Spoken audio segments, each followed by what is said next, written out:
खुलुमबाय दिनै 22 मे 2024 बुधबार तेलेंगाना रायजोनि बिकाराबादआव गुबुन गुबुन जायगायाव गिथाव बाथाव अखा हानायजों सारअन्थाइ गावनायजों साथाम सुबुङा अबथिरायै जिउ गोमादों। गिबियाव बिकाराबाद जिल्लानि सिङाव थानाय यालाल मण्डलाव आबाद फोथाराव खामानि मावबाय थानाय सानै सुबुङा थैदों आरो गुबुन सासेया बे गामि साखाथियावनो दंफां सिङाव जिरायबाय थानायाव सारअन्थाइ गावजानानै थैदों। थैनायफोरनि मुङा जाबाय वेंकटेश, श्रीनिवास आरो लक्ष्मप्पा। झारखन्डनि गारहायाव सासे सुबुंखौ बाइकआव दिरुं खानानै आरो बे सुबुंनि आथिङाव दिरुं खानानै बुद्रुदों। मोसौ सिखावनानै सन्देह खालामनानै बे सुबुंनि आथिङाव दिरुं खानानै बाइकआव दिरुं खानानै बुद्रुदों। बुद्रुजानाय सुबुंनि मुङा जाबाय सरस्वती राम। सरस्वती रामा गावनि मोसौखौसो लामाजों लांगासिनो दंमोन। बे समावनो साथाम सुबुंफ्रा बेखौ मोसौ सिखावनानै सन्देह खालामनानै बे जाथायखौ इनाय खालामदों।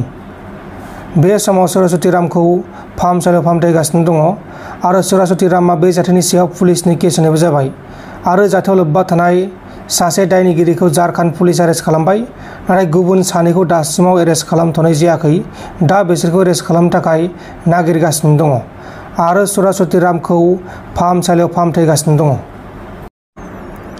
हाग्रामायाव जुनारफोरा बांगासिनो दङ। सिगांनि समाव ट्राइबेल सुबुंफोरा मैहुर खालामनानै जानो मोनोमोन, हाग्रानि जिब जुनारफोरखौ जानो मोनोमोन, नाथाय आथिखालाव जाबाय आयेननि बेरेखा आरो हाग्रामायाव जिब जुनारफोरा बांलांगासिनो दङ। बेनिखायनो गोबां जिब जुनारफोरा गामि ओनसोलाव फैनानै आबादथिलि, सोरनिबा न' बां आरो मानसिफोरखौ गाग्लोबनानै बुथारगासिनो दङ।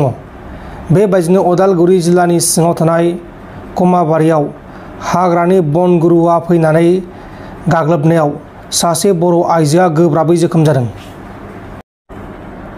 दुधनৈ ओनसोलाव हिरण्मय खाख्लारिखौ खास्रि बिस्रि बुथारनाय जाथायनि उनाव दुखुथिया नखराव इएम रनजित बसुमतारी आरो एमएलए जिरन बसुमतारी मोना नखराव थांनानै खौरां लाहैदों।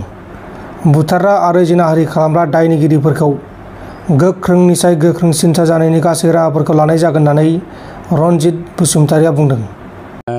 दुधनैनि बे जाथायखौ खोनानानै जोङो सरकारनिफ्राय बिथां एमएलए मानाव गेदेर जिरन बसुमतारी आरो आं जोंनि बिटिआर सरकारनि जानानै रिप्रेजेन्टेटिभ जानानै जों नुजाफैदों।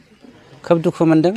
जाय जाथाया जाथावनाङामोन। दिनैनि बे 21st सेन्सुरियाव आसामाव सान्थि गायसननायनि उनाव सोरबाया असान्थि सृष्टि खालामनो थाखाय नाजागासिनो दङ।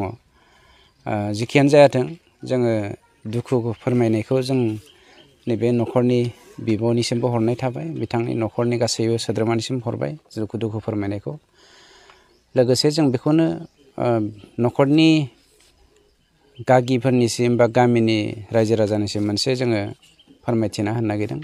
आस्था जोङो होगोन। जोङो सरकार जानानै जोंनि बिटिआर सरकारा बेवहाय बर' अनाबर'नि बाथ्रा गैया। जोंनि बर' फिसाया जानाय हिसाबै जोङो फैनो गोनां जादों। मा जादों मा मादों जों बेखौ उदिस लानो थाखाय बेनि सोमोन्दै जोङो आसाम गभमेन्टजों रायज्लायगोन आरो मानब गेदेर chief minister doctor Himanta Biswa शर्माया निस्सय बिनि सायाव खोब पजिटिभ राहा लागोन जोंहा फोथायनाय दं आरो जोङो गभमेन्टनिफ्राय माबायदि प्रेसार होनानै बै दायनिगिरिनि सायाव एक्सन लानो हायो बेखौ जोङो राहा लामा लागोन। दुखुनांथाव बाथ्रा, न'खरा रांखान्थि बिथिङाव खोब लोरबां। जोङो बेखौ सावरायलायगोन। दा बिथांनि न'खराव फिसाजो उन्दै सासे फरायबाय दङ क्लास 9आव आरो सासे फिसाला गेदेर दङ जाय माने दा बेखार जानानै दङ। जोंनि गभमेन्टनिफ्राय जोङो डाइरेक्टलि बेफोरबायदि दा जेबो बुंथ'नो हाया। जों सावरायलायनायनि गेजेरजों मा राहा लानो हायो जों नायगोन। अब्लाबो बिथांनि न'खरनि सारादुनि थाखाय जोंनि सरकारनिफ्राय निस्सय सारादुखौ खुंफुंनायनि थाखाय जों हेफाजाब होनो राहा लागोन। जाथाया बेखिनि ओनसोलावल' जाया, गुबुन गुबुन जायगायावबो जायो। नाथाय बैफोर खाबु फलानफोरनिफ्राय गावखौ माबोरै सांग्रांथि थानांगौ होनना सानो? सिखारिया जेब्लायबो सिखार खालामखानो नाजाखागोन। खिन्थु जोंनि हारिया मानो सिखार खालामजाबाय थानांगौ जाखो? जाय हारिया 7000 बोसोरनिख्रुइबो बांसिन बे हालामावनो रायजो जाबाय आरो बे हारिया दिनै मूर्ख जानानै थानायनि सम गैलिया, लोंग्लुं जाग्लुं थानायनि सम गैलिया। जोङो सांग्रां जानांगोन। हारिखौ लेखा गोरों खालामनायजों लोगोसे हारिया खौसे जानायनि सम फैदों। नाथाय गोबां मानसिया राजखान्थिनि देवनायाव जोंनि हारिखौ बोखावफ्लेनानै बायदिसिना दुरबलताखौ दिन्थिनायनि जाहोनावनो जोंनि साखाथि फाखाथि जाय जोंनिख्रुइ गोहो गोरासिन गावसोरखौ सानना लायो, बेफोरो माखासे दुष्कृतिकारि हिसाबै जोंनि बेरेखायै खामानि मावदों। जेखियानो जायाथों, अब्लाबो दायनिगिरिया दायनिगिरियानोखा। बियो बेवहाय जात पातनि खोथा गैया, हिन्दु मुसलमान, बर' अना-बर'नि खोथा गैया। गासैबो दायनिगिरियानो साजा मोनखागोन। बेखौ जों मालाबाबो निमाहा होआ। जोंनि सरकारनिफ्राय जेसेबां हायो जों बेखौ बेबस्था लागोन। नोंथांमोन दिनैनि खौरांफोरा बेखिनिल'मोन।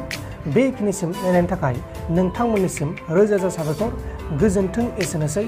जय बर' हारिनि।